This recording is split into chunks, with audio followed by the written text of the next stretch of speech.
Hi everyone, it's Wanda with the Armchair Cat Advocate, and as promised, I want to talk about what happened Sunday at PetSmart with these little beasties and their test results. So, here we have, this is Maleficent, and who is this? Wait. I think this is Aurora? Wait, this down here. Is that Aurora? I think that's Aurora. Yeah, because, let's see. We have, over here, we have Diavel, and I think that's Elvis. And, okay, so, we have this is Diavel. And this is Aurora. And we have Maleficent and Jessie. And I don't know where Elvis is. Elvis is running around here somewhere. But anyway. So, here's what's happening with these kiddos. So, they were tested on Sunday for feline leukemia. Their mother, Nika, tested positive for feline leukemia. And her test was, as they call it, a hard positive, which means there was no question about it. You know, the test basically kind of like a pregnancy test, so there's a little identifier, like a little line that identifies if it's positive or negative. So that line was, you know, there wasn't any mistake that it was anything other than positive. So they call it a hard positive. So Nika, for those of you wondering, she is still with I believe with Kayla, but she's still in foster. I think she's with Kayla, but she's still in foster care, and she's doing very well and enjoying being inside, which I'm sure that she does enjoy being inside, because I used to see her laying on her so-called owner's doorstep, front doorstep, when they wouldn't let her in. And apparently she's using the litter box, because I haven't heard anything other about that. So, Nika seems to be doing okay. I don't know what's going to happen. I'll talk to Kayla about it and keep everybody up to date. But so here's the plan with these guys. So they were tested, and they weren't just tested with one test. Oh no, they were double tested. So they had both I don't know what Maleficent's doing over here. She's like looking at the microwave, but and I have a bunch of crap over there. I'm not showing everybody my crap. I'm going to be making some, in the video that I did early this morning with the colony cats, Cat Mama was nice enough to order some, Mylar, like, I guess you'd call it, sheets. Wait, what's going on down here? They had a plastic bag. Oh, that's not good. Take that away from them. So anyway, I have on the off to the side, which I'm not trying not to show too much of, I have a bunch of shipping bags, the padded shipping bags that I'm going to use, and I have some other stuff just thrown over there that I'm going to use to make some boxes. And Cat Mama sent some shipping or Mylar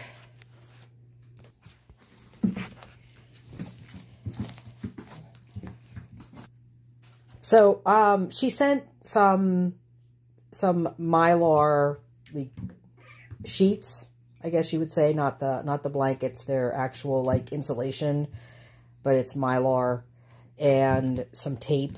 So I'm going to put some of that in that plastic box out there and try to get that warmer for them. Lucy's using the one little box that I made up, and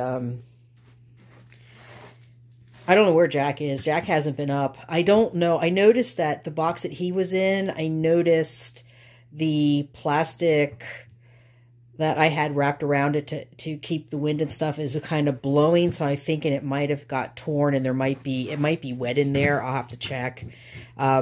He's over where the mechanic is. So I'm sure he's somewhere, he found somewhere warm to snuggle. So, and they're not coming out in this cold either. So that's another problem. But I did mention just briefly to Feline Solutions about Jack, and I think at the very least we're going to try to get a stool sample done on him and see how that works. Uh-oh. We have bird action. Uh-oh. Watch this. They have discovered the birds. I have to put some more food out there for them.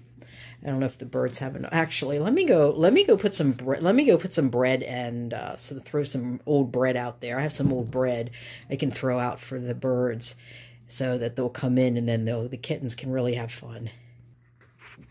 Okay, so I put some bird food out for the birds, so these little kids can watch the birds. They like to watch the birds. So where was I? So anyway, Maleficent. They got their tests on Sunday for feline leukemia, and they did 2 tests on them. So they did 2 separate tests. So they used the SNAP tests, which give results in about 10 minutes. And they used a standard SNAP test, but then they used a higher quality one. So just because, my concern was, I've read conflicting information about the SNAP test, that sometimes the SNAP tests aren't as accurate as they could be. Hello, Jessie. Hello, Jessie. Oh, Jessie's going to come on my lap. I don't know what you're going to do, baby, when you're going to have to find another mama at some point, because I can't keep you. So the tests were done, and Kayla came out, and she looked kind of stunned, and I was like about ready to cry. And she said, they're all okay. They're all negative. She said, I can't explain it. She said, we even tested them twice, but they're all negative. And she said the only thing that she could think, hi, Maleficent. Hey, Maleficent. Hey, Maleficent. The only thing that she could think is that I pulled them away from Mama because they weren't quite weaned yet. And I pulled them away that maybe they didn't they may have gotten some viral load, but not enough that their systems couldn't kick out. Now, that being said, there is a chance that they still will come up positive. So they're going to have to be tested every few weeks until they're like 6 months of age. And then if they do come up positive, if any of them come up positive, they will go to there's a sanctuary that Kayla said she's visited. She said it's really amazing that they have a sanctuary for FeLV positive kittens. They have a nursery for them, and they let them basically live out their their life in that nursery, and they provide all the care and everything for them. So they have a quality life before the inevitable.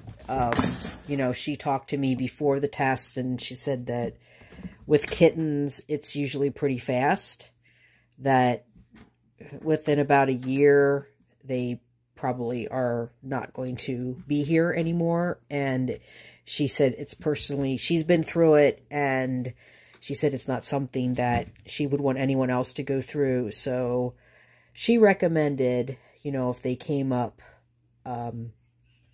positive, that she was going to give me the information and have me call and take them over there. So I don't know where this is or anything, but and then again, that all being said, there's apparently a lot of information out there about feline leukemia, just like there's a lot of information out there about FeLV, feline FeLV, that is newer and more encouraging, and that it may not be a unaliving situation. So, see, I have kittens on my lap. You're looking at my shoe. You want my shoe? Here. You want my slipper? There. You can have my slipper. They're in good shape otherwise. And she thinks that, you know, so far so good. They'll go back in 2 more weeks for another booster. Or another, I don't know if it's a booster, I don't know, but more vaccinations. And then after that, I think they will get spayed and neutered. And at that time, they'll be tested again. So they want to test, they want to continue testing to make sure that they are not, obviously they don't want to adopt a kitten to somebody that is testing negative and then they test positive. That wouldn't really be ethical for them either, if they knew that there was the chance that the kitten could develop FeLV. So I understand that. It was like with Rogue. When I brought Rogue in, that was May 2020, he was tested. April or May 2020, he was tested for FeLV and came up negative. And the next year, when I took him for his rabies shot, I took him to Petco and had him tested, came up positive. So, and I think what happened was he had gotten into a fight after he had been tested. There was still that transition period where I was trying to get him to stay inside, but he didn't want to stay inside, and he would dart past me, and at one point he got out, and he was one of the female original colony cats, Wuss was being harassed by, she wasn't spayed yet, I don't think. No, she wasn't, I don't think she was, was she spayed? I don't think she was spayed yet at that point. And there was another male, I think, harassing her, and I couldn't get to him because they were on somebody else's property, and all I could hear was the screaming and hissing and fighting, and then he came back and he was limping, and he ended up having an abscess from it, so he had gotten bit, and I think that's what happened. So,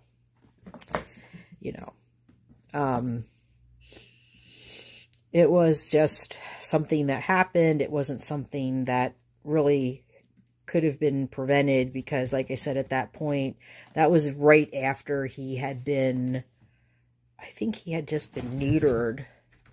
And, I was trying to keep him in. I tried to train him to be on a harness, and that never really worked out. He never wanted to be on a harness. And I really wasn't experienced, didn't really have any experience with cats and the cats that are door dashers, and yeah, it just was, but it is what it is. And he doesn't try to run out anymore. He's learned, he's adapted to being an indoor cat, but that was very early on when I was trying to get him to come in and stay in. Hi. Hi. Look at that face. So, that's basically the plan. That's what's going to happen. They're gonna still need some more testing. And I'm hoping that the outcomes, I hope that everything continues to stay the same and that they're healthy and they continue to be healthy and they have a chance for a life that they wouldn't have had otherwise.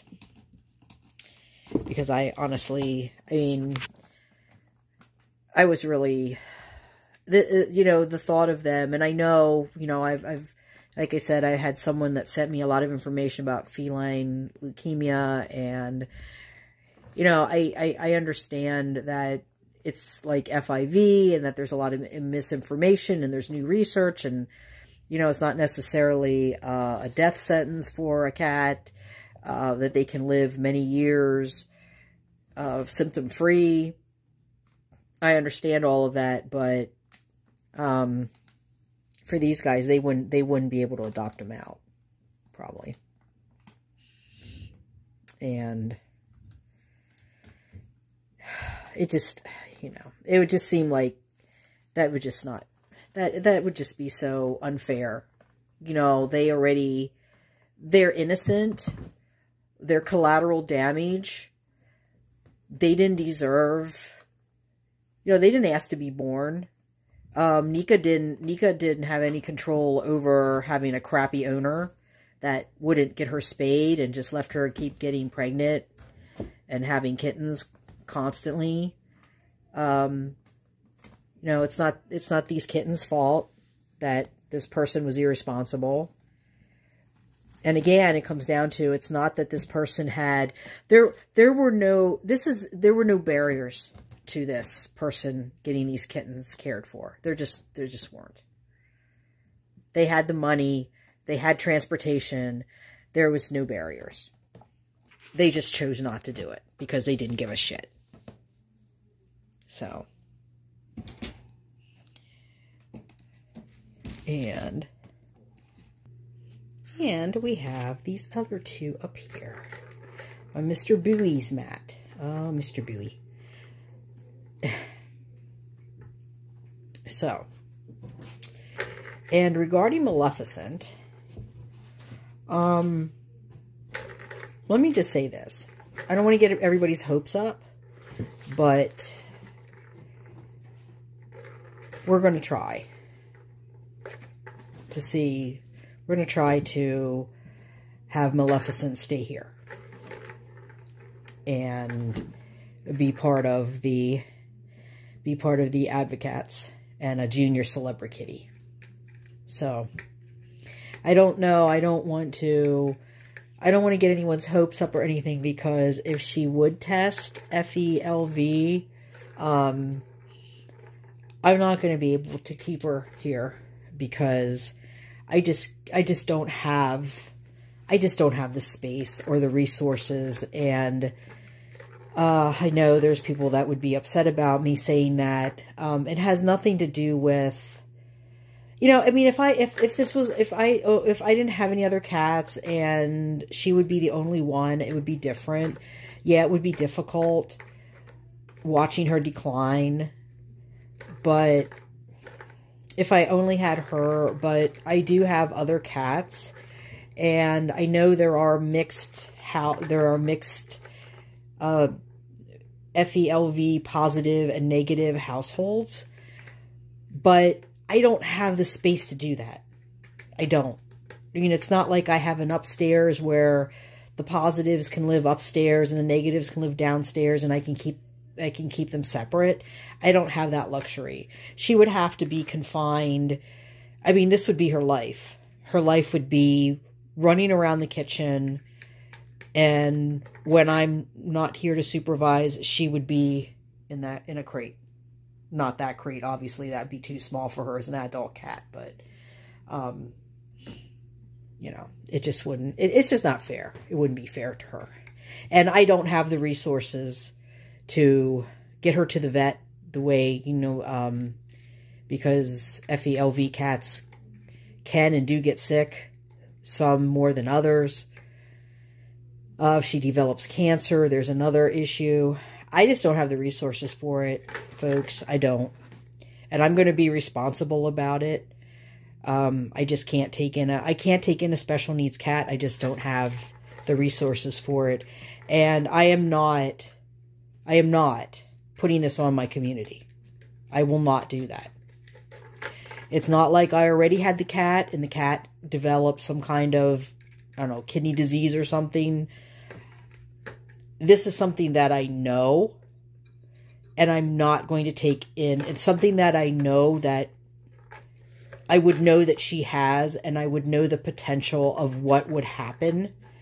And I find that incredibly irresponsible and unconscionable and disgusting to basically grift your community into giving you tons of money to care for a cat that you could place somewhere where they have the resources and the ability to care for her properly. And I would much rather people donate to a place like this. And actually, I'll try to find the name of this sanctuary. And if people would want to donate there, they could donate to that. But I would much rather have people donate to a legitimate rescue. I'm going to say that again. A key word here, legitimate rescue. Not somebody that not some place that just, you know, says that they're a cat rescue or slaps an LLC or a nonprofit behind their name and says, oh, you know, we're saving cats. There's more to it than that. And I'm not going to put that on my community. I'm not going to e-beg for money for a cat that would be better served in a place where she could be cared for properly. So there's my little rant for the day. But, you know, if things go well and she, if things go well and she turns out, continues to test negative and everything works out, then we'll see what we can do about keeping her here. So that's kind of where all that is, folks. Everybody's doing good. And I think they're soon ready to go back in their crate. Hey, you ready to go back in your crate? Are you soon ready to go back in your crate? Are you getting sleepy? I still have that big crate on the balcony that I should bring in. I took their box out, and that seems to give them a lot more room. So I don't know if I even need to put that great big crate up right now, because I don't think they're going to be here much longer. And I don't know if I can even fit it. Uh-oh. It's the celebrity kitty, Mr. Boo. Hi, Mr. Boo. Hey, Mr. Boo. Oh no, Mr. Boo, you have to come down because I have your dishes drying on the stove. Here come Mr. Boo. Hi, Mr. Boo.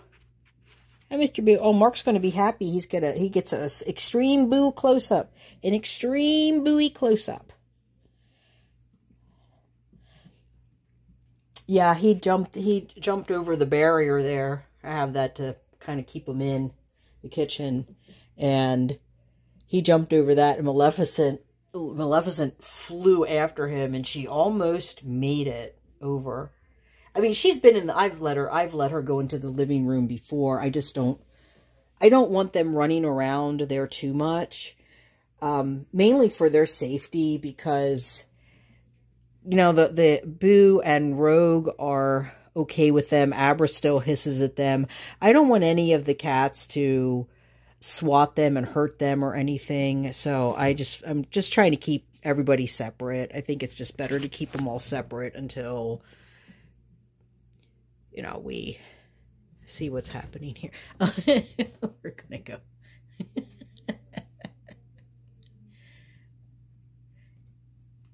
Hey, Mr. Boo. Mr. Boo and the Kittens. Mr. Boo and the Kittens.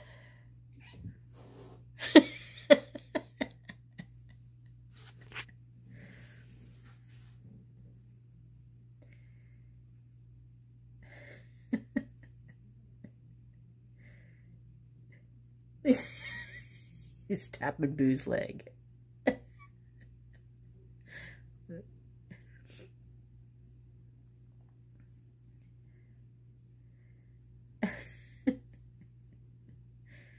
Or Mr. Boo and the Kittens. Oh, there goes the tail.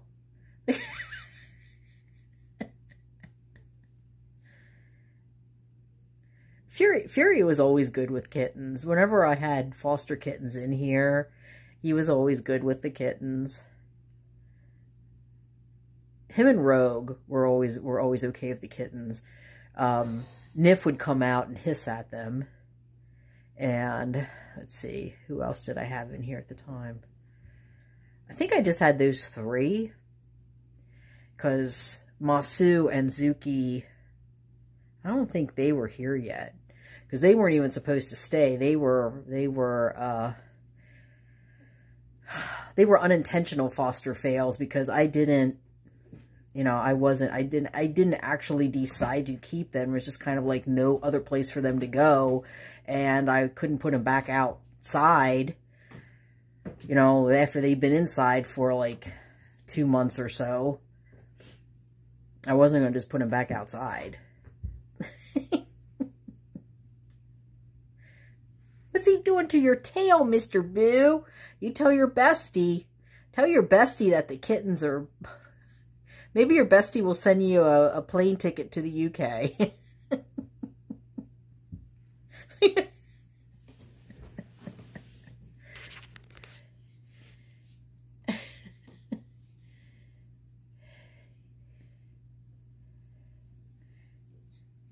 Hello.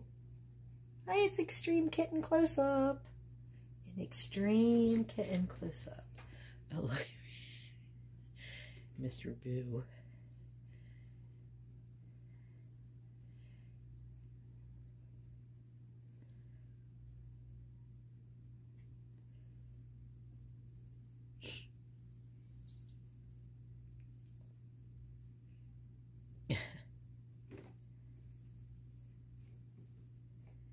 Okay, well, I think that's all of the update for the kittens that I have. You know, they tested negative. It was good news.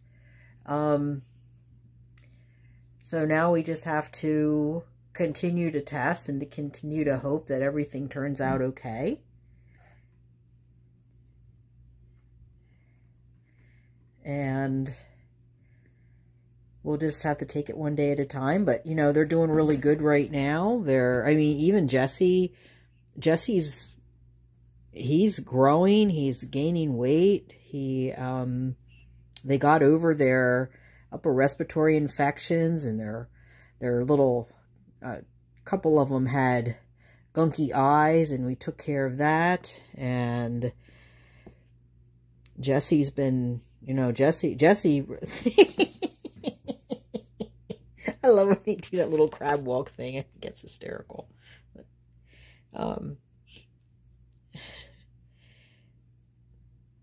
Jesse's still the junk cat. He's the trash cat. He likes to get in the trash can and eat the old food. And he's really sneaky about it too, because as soon as when I'm scraping the big cat's dishes off, you know, he's nowhere to be seen. I turn around, I turn around, and I hear this growling, and oh no, he got in the trash can again. There he is. So, I have to fish him out.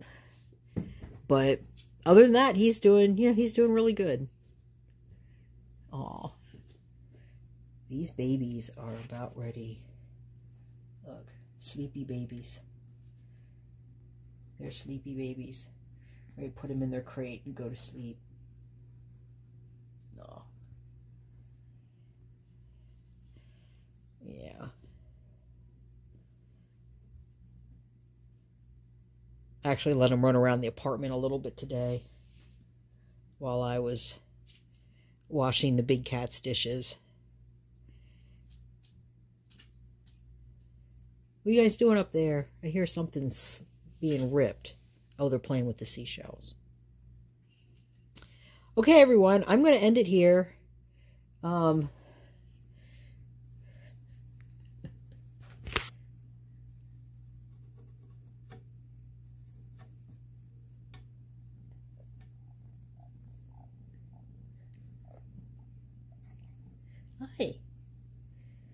Hi. Hi. Psst.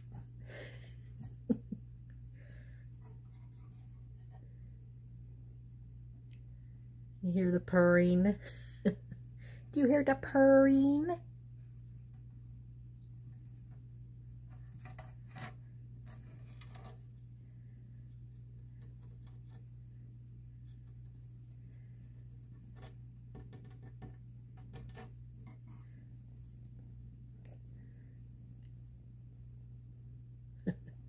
Okay, everyone, I'm going to end it here. Thanks for watching. And we will see you in the next one. So, bye for meow.